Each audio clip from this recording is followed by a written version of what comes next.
পথের বন্ধুরা কেমন আছেন সবাই? আশা করি সবাই ভালো আছেন। দেশ ও দেশের বাইরে যে যেখান থেকে ভিডিওটি দেখছেন সবাইকে জানাচ্ছি স্বাগতম। আবারও চলে আইলাম আপনাদের মাঝে নতুন এক ভিডিও নিয়ে। আজকে চলে আইছি 3D আর্ট গ্যালারি। আজকে এই 3D আর্ট গুলো দেখবো আর এই সৌন্দর্যগুলো উপভোগ করব। আপনারা যখন এই আর্ট গুলার পাশে দাঁড়িয়ে ছবি তুলবেন তখন মনে হবে এগুলা রিয়েল। আর এখানে কিভাবে ছবি তুলতে হবে তার একটা ছবি দেওয়া আছে। আপনারা ছবি দেখে এই ছবিগুলার পাশে দাঁড়াতে পারবেন আর সুন্দরভাবে ছবিগুলা তুলে নিতে পারবেন।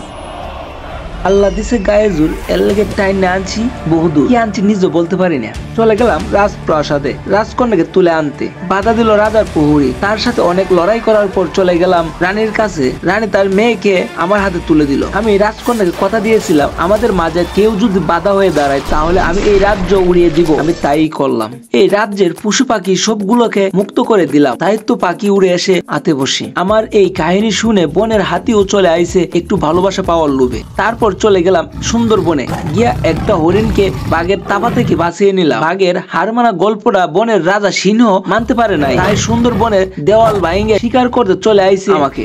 হঠাৎ সামনে দিয়ে আলাদিনের সেই সেরাকটি দেখার পর আমি সঙ্গে সঙ্গে গসতে থাকি। পরে দেখি একই এক বিরাট বড় এক দত্ত বেরিয়ে আইলো। পরে বয়ে সেরাক ফালায়া গেলাম আমি পালায়া। পিছন থেকে হঠাৎ ভাইয়ের সাথে ধাক্কা লাগলো। পরে উপরে তাকায় দেখি বিশাল বড় এক তেমি মাছ। এখান থেকে পালিয়ে গিয়া দিয়ে এক ট্রেন। এই ট্রেন দিয়ে চলে গেলাম কক্সবাজার। কক্সবাজার আয়া দেখি কি সুন্দর ভিউ।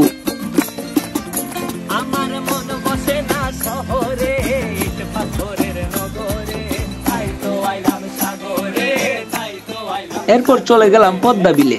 আর এই পদ্মা বিলে গিয়া তাল গাছের বেলা দিয়েই বাসতে থাকলাম। এরপর চলে আইলাম আমাদের সিলেট চা বাগান। চা পাতা তুলতে তুলতে দুপুরের খাওয়ানোর সময় হয়ে গেল। এরপর চলে আইলাম খাওয়ানোর লাইগা। পান্তা ভাত আর ইলিশ মাছের শুকনা বাজি কি স্বাদ। খায়া গেলাম একটু রেস্ট নিতে রুমে গিয়া দিহি রুমের যাবতীয় জিনিস উলট পলট দিলাম। রুমে আগুন লাগায়া চলে আইছি স্পাইডারম্যান আগুন নিবাইতে। তারপর আমি একটু ভাব নিলাম স্পাইডারম্যানের সাথে আগুন নিবাইতে। পরে চলে আইলাম ঘন্টা বাজাতে, কারণ ঘন্টা বাজলে সবাই বুঝতে পারবো যে এই বিল্ডিং এ আগুন লাগছে। তারপর সবকিছু ভুলে গিয়ে চলে আইলাম কাজী নজরুল বলতেছে আমাকে একটা গান গাইতে। তখন আমি একটা গানের সুর দিলাম।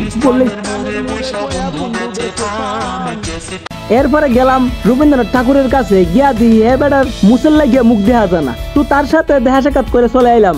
দেওয়ালে একটা ছবি পেন্টিং করা ছিল, এইটা এমনি এইটার আলগি দিলাম। এমনি পানি সব ফ্লোরে যাইতে লাগলো। তুহিন ভাই গিয়া কোন রকম ভাবে পানিটা আটকানোর চেষ্টা করলো। তুহিন ভাই ঘুরেটা নিয়ে কইতে না যাইতাছে। আমি এই ফাঁকে চলে গেলাম মেসির সাথে।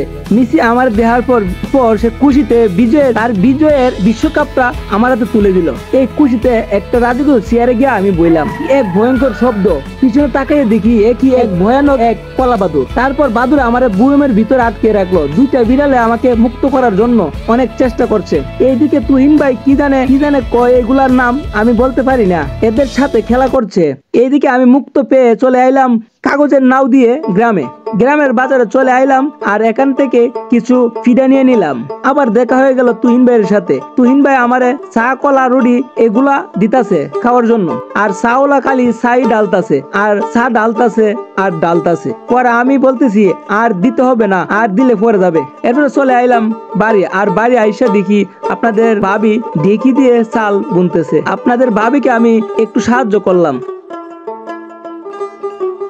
এখানে আসার পর একজন ভাইয়ের সাথে নতুন এক পরিচয় হয়ে গেল। ওনার সাথে কথা বলার পর অনেক ভালো লাগলো আর ওনার আন্তরিকতা দেখে আমি মুগ্ধ।